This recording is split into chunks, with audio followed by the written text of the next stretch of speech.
Welcome to MarineMax Rogers. My name is Josh Simonson here today. Really excited. We've got a 2020 G23 in stock. This has the black metal flake, as you can see from the sun. Really pops out really well with the metal flake.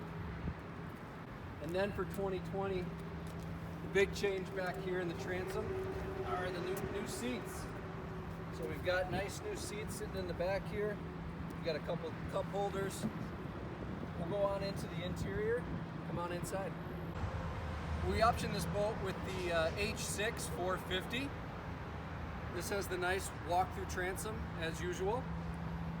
We've got the black, a little bit of white, a little bit of gray. We did the big 8/8s up on the tower. We do have a bimini included, the nice board racks. And this has the internal ballast of 2,850 pounds. So if you want to take a look at this boat, get a little more in depth, come on down to MarineMax of Rogers. And always click the like button and subscribe to see more videos posted every day.